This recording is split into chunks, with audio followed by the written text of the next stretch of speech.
Hi, this is Jitendra Kumar. You are watching our channel Economics Study Point. Today I will discuss the rank condition of identification for simultaneous equation model. This video is a useful IGNOU MA Economics second year elective paper econometry. Course code is MECE001. ठीक है। इससे पहले मैंने video order condition का बनाया हूँ, उस video का लिंक इस वीडियो के डिस्क्रिप्शन में अवेलेबल होगा। ठीक है। तो but order condition is necessary order condition is a necessary condition for identification, but it is not a sufficient condition. But rank condition of identification is a both necessary and sufficient condition for identification of simultaneous equation model. ये दोनों necessary and sufficient condition है। Very simple, you need to watch my video till end in order to learn the concept how to do the rank condition of identification of simultaneous equation model। ठीक है। तो आप यहाँ देख सकते हो मैंने तीन इक्वेशंस लिखा हूँ। ठीक है। उसका हमको रैंक कंडीशन को आइडेंटिफाई करना है या आइडेंटिफिकेशन करना है। ठीक है। In the following three set of simultaneous equation model with y1, y2, y3 are endogenous variable x1, x2, x3 are exogenous variable, we have to find and we have to check rank condition of identification। Very simple। आपको सबसे पहले जो काम करना है इस solution में F1, जब F1 हम लिखेंगे तो ये आइडेंटिफाई करेगा फर्स्ट इक्वेशन पर फोकस रखना है। ठीक है। F1 दूसरा इक्वेशन लिखेंगे तो F2 लिखेंगे। ठीक है। F1 में आपको देखना है कि कितना how many indigenous and exogenous variable appear, that is y और x का कौन कौन वेरिएबल आपको दिख रहा है। तो पहला y1 तो y1 लिख दिया। दूसरा क्या है भाई y3 है, मैंने y3 लिख दिया। x1 है, x1 लिख दिया। x2 है। ठीक है। जो ut vt एप्सिलॉन टी ये जितना वेरिएबल इसको डिस्टर्बेंस टर्म कहते हैं। ठीक है। तो आपको उसमें फोकस नहीं करना है। पहला देखना है कि कौन कौन वेरिएबल इंडोजीनियस और एक्सोजीनियस, दैट इज एक्स और वाई का जो वेरिएबल फर्स्ट इक्वेशन में तो उसको इक्वल टू 0 कर देना है। ठीक है। यही काम करना है, बहुत सिंपल है। F1 में F2 लिखेंगे, दूसरा इक्वेशन को चूज करना है ये वाला।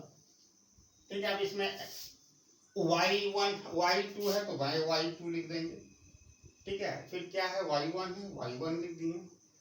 फिर x1 है, x1 लिख दिए। फिर क्या है x3 है, x3 लिख दिए, इक्वल टू 0 कर दिए। तीसरा इक्वेशन भी F3 में क्या करेंगे, अब ये तीसरा इक्वेशन को चूज कर लेंगे। ठीक है। इसमें क्या है y3 है, y3 लिख दिए। y1 है, y1 लिख दिए। सॉरी y2 है, यहाँ पर y2 लिख दिए। फिर क्या है x1 है, x1 लिख दिए। x2 है, x2 लिख दिए। ये फाउंडेशन तैयार हो गया। पहले मैच कर लेते हैं y1 y3 x1 x3। ठीक है। दूसरा है y2 y1 x1 x3 y3 y2 x1 x2। ठीक है। जैसे ही ये तैयार हो गया, ठीक है, इसको हम ऊपर वाला को मिटा देते हैं। मेरा काम इस इक्वेशन का खत्म हो गया। देखते हैं, work with this three simultaneous equation is over. अब ये जो हम लिखे हैं, एक टेबल ड्रॉ करना है, बाकी सब आसानी से आपको समझ में आ गया। ठीक है। ये इंफॉर्मेशन को हम ऊपर लिख लेते हैं। F1 y1 y3 x1 x3 equal to 0।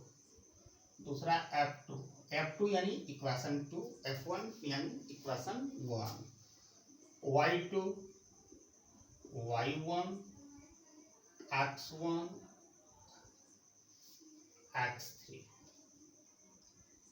y1 है x3 equal and f3 y3 y2 x1 x2 equal to 0।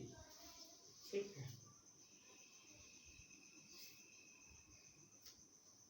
x1 x3 y3 y2 y2। ठीक है, ये जैसे ही तैयार हो जाएगा तो हम लोग को इक्वेशन कितना है, ऑब्वियसली 3 है, बिकॉज आपने देखा था क्वेश्चन में भी 3 इक्वेशन है। तो उसी तरह उसी फाउंडेशन पर, उसी पर वेस्ट पर ये आधारित मैंने उसी के आधार पर ये मैंने तैयार किया। तो पहले लिख लो इक्वेशन, कितना इक्वेशन है भाई, 3 है। तो वी हैव 3 इक्वेशन, मैंने लिख दिया 1 2 3। सेकेंड आपका देख सकते हो दो तरह का indigenous variable and exogenous variable है, y है और y1 y2 y3 है इंडोजिनस, और एक्सोजिनस में x1 x2 x3 है। तो पहले वो लिख लेते हैं, y1 y2 y3, फिर है x1 x2 x3। ठीक है, वेरी सिंपल है, कुछ इसमें ज्यादा करने की जरूरत नहीं है आपको। जैसे इक्वेशन 1 जो इक्वेशन 1 2 3, तो 1 हम लिखेंगे, इसके जो रो में जो हम लिखेंगे तो इक्वेशन 1 में मूव करना है F1 में। ठीक है, आपको देखना है अगर y1 है तो वहां पर एक स्टार बना देंगे, y2 इस फिगर में नहीं तो वहां 0 लिख देंगे, जो वेरिएबल होगा अवेलेबल वहां स्टार बना देना है, जो वेरिएबल मिसिंग होगा वहां 0 लिख देना है। If we get missing variable, we need to write 0. If we get available and present variable, we need to write a star and draw a star. ठीक है, y3 है star and draw कर दिया, x1 है star draw कर दिया, x3 है, x2 नहीं है 0 लिख दिए, x3 है स्टार ड्रॉ कर दिया। ठीक है, इक्वेशन 2। अब इक्वेशन 2 में देखेंगे y1 नहीं है तो 0 लिख दिए, सॉरी y1 है आगे है, ठीक है, स्टार ड्रॉ कर दिए। फिर y2 भी है, उसमें भी स्टार ड्रॉ कर दिए, लेकिन y3 नहीं है 0 लिख दिए।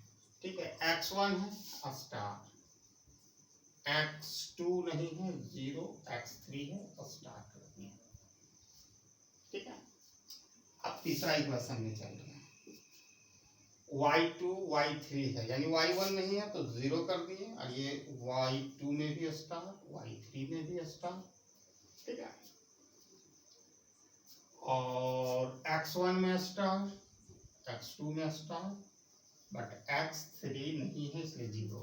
ये बहुत ही सिंपल है, आपको यहाँ करना है जो इक्वेशन में अवेलेबल रहेगा वेरिएबल वहां स्टार कर देना है, जहां पर अवेलेबल नहीं है वो 0 कर देना है, जैसे मिसिंग जो भी होगा, जैसे पहला में y2 मिसिंग था मैंने वो किया। ये जैसे ही ड्रॉ हो जाएगा, ठीक है, आप इसको टेबल में भी कन्वर्ट कर सकते हैं। ठीक है, जैसा आपकी इच्छा, इक्वेशन ऐसे लिख दिए, ये हो गया, ये ऐसे करके ऐसे ऐसे, ताकि कोई मिस ना हो वेरिएबल। अब ये जो टेबल हम लोगों ने प्रिपेयर किया, इसी पर आधारित हम आराम से लाइन कंडीशन का आइडेंटिफिकेशन कर सकते हैं टेबल के अनुसार। तो आपको देखिए, पहला हम इक्वेशन 1 से चलेंगे। इक्वेशन 1, 3 इक्वेशन है जिसमें हम पहला इक्वेशन 1, तो सबसे पहले आपको इक्वेशन 1 का जो रो कौन है भाई, ये है पहला है, उसको डिलीट कर देना है। ठीक है, उस पर हम लोग काम नहीं करेंगे, तो हम डिलीट यहाँ नहीं करके दिखाएंगे क्योंकि हमको बार बार इसकी जरूरत होगी।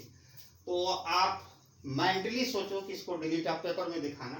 फर्स्ट डिलीट द इक्वेशन 1, या we are interested in finding rank identification of equation 1, we need to delete first row. First row को हम डिलीट करते हैं, पहला स्टेप है, पहला है delete first row, delete first row. ठीक है, दूसरा स्टेप है इसका pick up the column corresponding to element of first equation। अब आपको पहला हम जो रो को मैंने हम डिलीट कर दिए हैं। ठीक है, पहला रो में हमको कुछ नहीं करना है। ठीक है, पहला इक्वेशन का हम निकाल रहे हैं। तो जहां जहां पहला इक्वेशन में जीरो मिलेगा, ठीक है, जहां वेरिएबल में जीरो मिलेगा, दो जगह मिल रहा है x2 और सॉरी y2 और x2 में, उसी का कॉलम के सीधे लेना है। ठीक है, तब सुनिए, जहां जीरो होगा, जैसे y2 और x2 पहला इक्वेशन में y2 और x2 जीरो है, तो उसके कॉलम में जो जीरो होगा उसको काट देना है। जैसे इसमें हम काम नहीं करेंगे और यहाँ पर काम नहीं, तो जो बचा, देखिए यहाँ पर y2 इक्वल टू 0, तो ये कॉलम खत्म हो गया। ठीक है, तो y2 तो खत्म हो गया, तो y1 और y3 का जो दूसरा और तीसरा जो इक्वेशन में जो चीज दिख रहा है उसको लिखना है। जैसे स्टार 0 0 स्टार। अब इसमें भी उसी तरह y2 का ये कॉलम कैंसिल। अब जो दूसरा और तीसरा इक्वेशन के कॉलम है, जैसे स्टार स्टार स्टार 0 लिखना है। यही इसका फंडा है। तो वी हैव m-1। m क्या कहेंगे, टोटल नंबर ऑफ इक्वेशन 3, उसमें 1 घटा देंगे तो 3 में 1 घट जाएगा तो 2 होगा। ऑर्डर ऑफ डिटरमिनेंट, दो ठो बन रहा है, डिटरमिनेंट दो बन रहा है, इसको m1 कहेंगे। तो m1 और दूसरा जो बन रहा है एंड m2 बन रहा है। कैसे बन रहा है तुरंत आपको समझ में आ जाएगा। ठीक है, पहला क्या करना है कि रो फर्स्ट को डिलीट करना। अगर इक्वेशन 1 में हम इंटरेस्टेड हैं, आइडेंटिफिकेशन, रैंक आइडेंटिफिकेशन पता लगा रहे हैं। उसके बाद जो एलिमेंट 0 होगा इक्वेशन 1 में, उस कॉलम को छोड़ देना है। जैसे y में आपको 2 में फोकस करना हो, अगर y में मैंने y और x में, तो y में जो एलिमेंट है y2 0 है, तो ये कॉलम कैंसिल कर देना है। दूसरा और तीसरा इक्वेशन में y1 और y3 है, उसको ले चलना है। तो यहाँ स्टार 0, यहाँ पर क्या आया 0 स्टार, m1 निकल गया। m1 रिप्रेजेंटिंग y वेरिएबल और m2 रिप्रेजेंटिंग x वेरिएबल। अब यहाँ ये तो 0 हो गया, ये कॉलम कैंसिल, तो ये स्टार स्टार, फिर यहाँ मूव करना है स्टार 0। अब इसका रैंक निकालना है, वेरी सिंपल।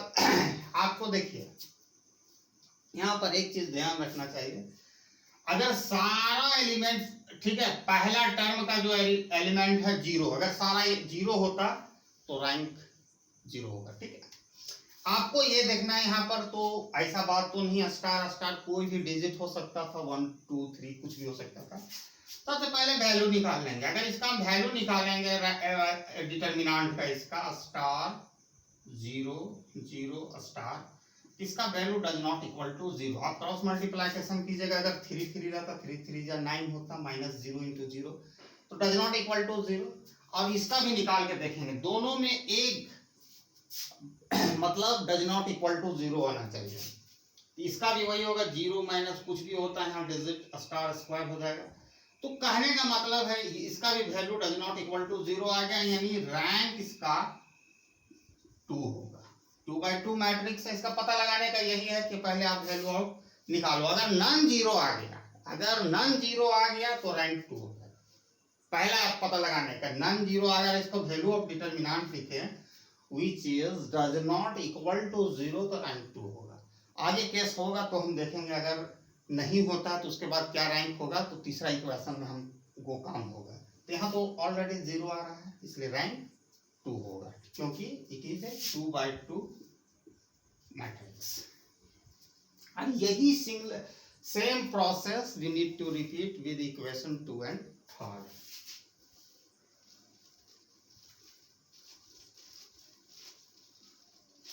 अब आपको मूव करना है इक्वेशन 2 में। फर्स्ट। अब सेकेंड हमको कौन सा रो डिलीट करना है, सेकेंड रो हम डिलीट कर दिए ये वाला।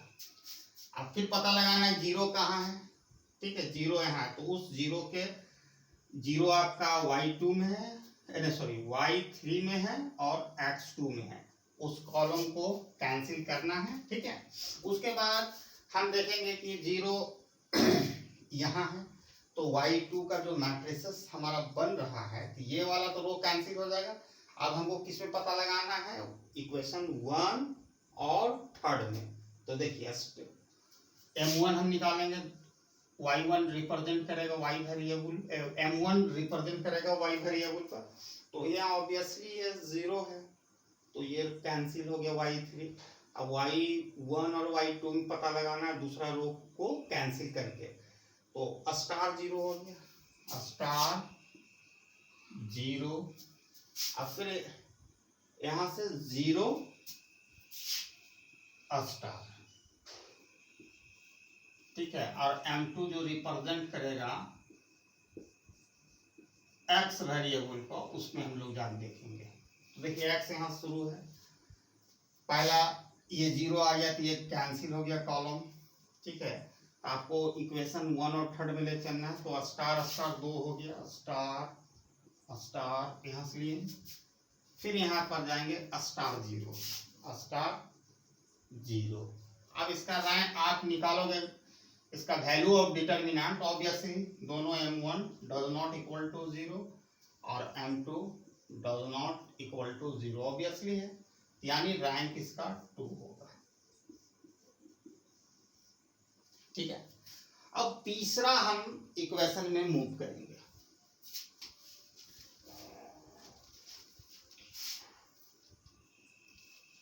तीसरा इक्वेशन में मूव करेंगे, थर्ड इक्वेशन। अब तीसरा इक्वेशन, तीसरा रो को हम डिलीट कर देंगे, फिर फाइंड करेंगे जीरो। अब जहाँ जीरो मिलेगा तो उस कॉलम को कैंसिल कर देंगे। देखिए y3 में मिल रहा है यहाँ, सॉरी x3 में मिल रहा है, यहाँ y1 में मिल रहा है, ठीक है। अब दो इक्वेशन 1 और 2 ले चलेंगे, क्योंकि थर्ड रो यानी तीसरा इक्वेशन का जो रो है हमने कैंसिल कर दिया, डिलीट कर दिया, ठीक है। इक्वेशन थर्ड में हम लोग काम कर रहे थे, लिख देते हैं इक्वेशन थर्ड। तो थर्ड का जीरो आप देखो y1 में आ गया, तो y2 और y3 में चलेंगे, तो ये वाला होगा m1 इक्वल टू और m2 equal to m1 y वाला वेरिएबल, m2 x वाला वेरिएबल। तो ऑब्वियसली आप देखो तीसरा में यहाँ जीरो आ गया y में, तो बच क्या रहा, ये तो कैंसिल हो गया, तो ये बचा जीरो स्टार स्टार जीरो। अब यहाँ देखते हैं इसी तरह, इसमें लास्ट वाला में आया जीरो यानी x3 कैंसिल, तो हमको 1 और 2 में लेना है, तो यहाँ दो star star star zero zero, very simple. जिसमें जीरो आ गया वो कॉलम को कैंसिल कर देना, जो बचता है वो इक्वेशन को लेकर चलना है। तो यहाँ देखिए जीरो, ये m1 का वैल्यू, देखिए इसका m2 का वैल्यू पहले देख लो। m2 का वैल्यू अगर वैल्यू ऑफ डिटर्मिनेंट निकालोगे तो जीरो हो जाएगा, तो इक्वल टू 0 हो गया, ठीक है। इसका भी आप निकालोगे तो नन जीरो होगा, ठीक है, डज नॉट इक्वल टू 0। तो इस कंडीशन में आपका देखिए एक में 0 आ रहा है, ठीक है, लेकिन पहला एलिमेंट, इसका सारा एलिमेंट तो 0 नहीं है, इसके कारण रैंक 1 होगा, ठीक है। इस m1 में जरा सा